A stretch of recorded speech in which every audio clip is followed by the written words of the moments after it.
Hello friends, welcome back to my channel. आज हम पढ़ेंगे इंटेलिजेंस के चैप्टर से कुछ वन लाइनर क्वेश्चंस। ठीक है, so let's get started. Army alpha and army beta are group intelligence test. ठीक है, कि जो आर्मी अल्फ़ा और आर्मी बीटा होते हैं वो सामूहिक बुद्धि परीक्षण होते हैं। ठीक है, सामूहिक बुद्धि परीक्षण, ग्रुप इंटेलिजेंस टेस्ट को बोलते हैं सामूहिक बुद्धि परीक्षण। 7 primary mental abilities which are present in intelligence given by Thurston।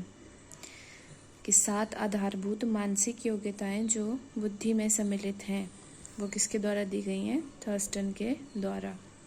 ठीक है, आगे हम पढ़ेंगे WISC Wechsler intelligence scale for children. ये जो वेशलर का स्केल था ये WISC जहाँ पे होगा that is for children. And the most effective edition है WISC का 5th edition. The 5th edition is most recent version that is WISC 5। ठीक है, इसके जो वर्जन थे that is changes from 1939 to till the date. तो जो latest version है इसका वो है WISC 5। ठीक है, और ये जो टेस्ट है ये test it takes 40 to 60 minutes. अब कहीं पे आपको 40 to 60 मिनट्स मिलेगा, कहीं 45 to 65 मिलेगा, तो इसमें कंफ्यूज नहीं होना है। It takes 40 to 60 minutes to administer and generates IQ called IQ score. ठीक है, कि जैसे और टेस्ट में हम IQ का टेस्ट करते हैं, किसी का IQ टेस्ट करते हैं, तो उसमें क्या होता है, हम बोलते हैं कि इसका इंटेलिजेंस कोशेंट इतना है, लेकिन इसमें इंटेलिजेंस कोशेंट स्कोर बोला जाता है IQ को। ठीक है, और मैक्सिमम ये यूज़ किया जाता है असेस करने के लिए उन बच्चों को जो कि डिसलेक्सिया और डिस्कैलकुलिया इन बीमारियों से ग्रसित होते हैं। ठीक है, जनसंख्या में 130 से अधिक IQ वाले व्यक्तियों का परसेंटेज कितना होता है? 2.2 से 3 तक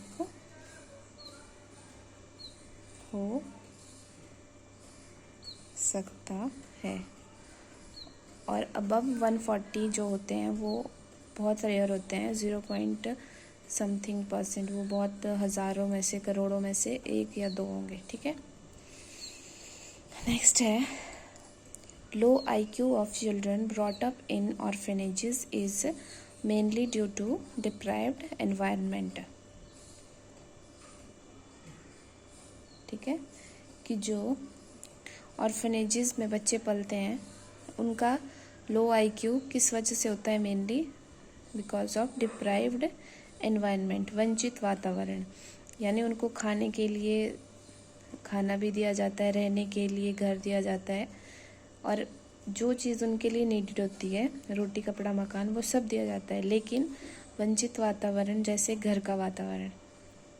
अब एक घर में पला हुआ बच्चा और ऑर्फनेज में पले हुए बच्चे में बहुत डिफरेंस होता है।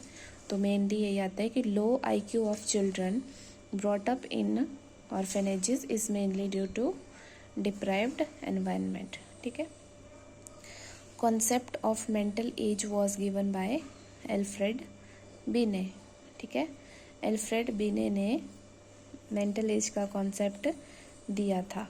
ओके, और फिर हमारे पास आते हैं स्टर्न। तो स्टर्न ने MA/CA सिर्फ इतना फॉर्मूला दिया था 1912 में, और फिर 1912 का जो फॉर्मूला था उसको दोबारा से टर्मन के द्वारा मॉडिफाई किया गया था। उसमें MA/CA × 100 जोड़ा गया था। सिर्फ MA/CA तो स्टर्न ने दे दिया था, लेकिन MA/CA × 100 ये टर्मन ने दिया है 1916 में। ठीक है, and intelligence is also called multi dimensional ability. ठीक है, कि पीछे हमने बहुत सारे साइकोलॉजिस्ट की डेफिनेशंस पढ़ी हैं, जिनमें किसी ने 1 फैक्टर बताया, 2 factor, 3 factor, group factor, multi factor. ठीक है, तो इससे हमने एक कंक्लूजन निकाला कि जो इंटेलिजेंस होती है is also called multi dimensional ability. कि इंटेलिजेंस एक प्रकार की एबिलिटी है, लेकिन किस प्रकार की है वो? Multi dimensional. ठीक है, बहुआयामी।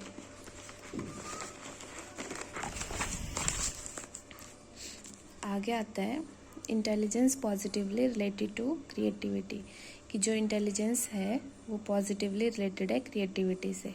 ठीक, बच्चे जिनकी मानसिक आयु कालानुक्रमिक आयु से कम होती है वे मंदबुद्धि बालक कहलाते हैं।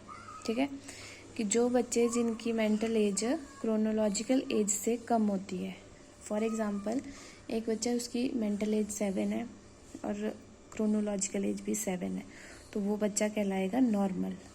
ठीक है, अब किसी की जो मेंटल एज है वो 5 है और ये नॉर्मल एज 7 है, तो वो मंदबुद्धि कहलाएगा।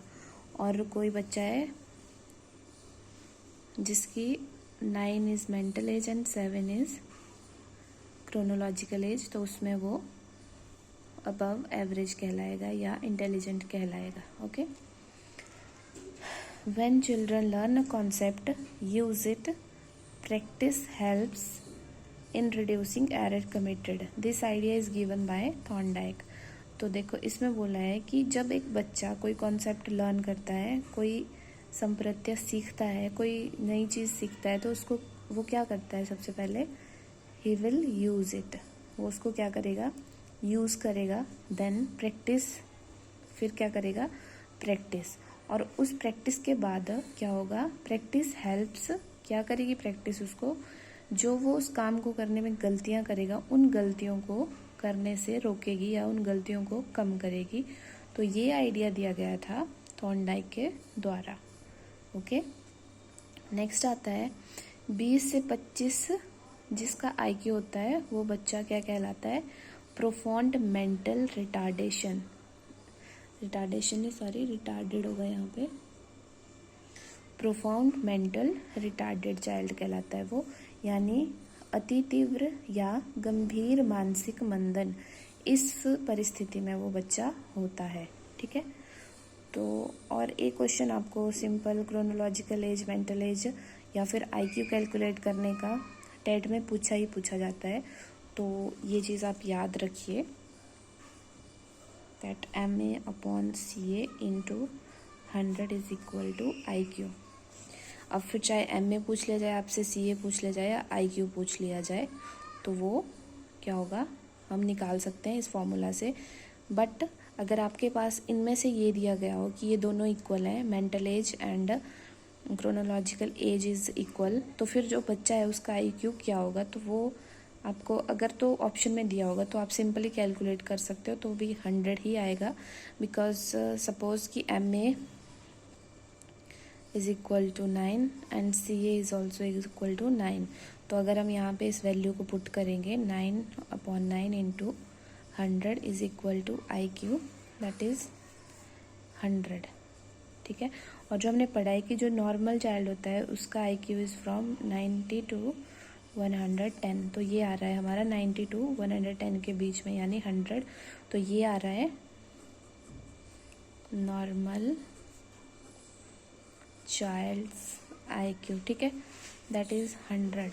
तो आप अगर ये आपके पास सिर्फ इतना भी गिवन हो कि MA is equal to CA, अगर ये वैल्यू ना भी दी हो और आपके पास पूछा हो कि उसका IQ क्या होगा या बच्चा किस IQ लेवल में आएगा, तो वो आएगा आपका एवरेज में। ठीक है, एवरेज में आएगा वो। ओके, तो आई होप आपको समझ आया होगा। That's all for today, thank you so much.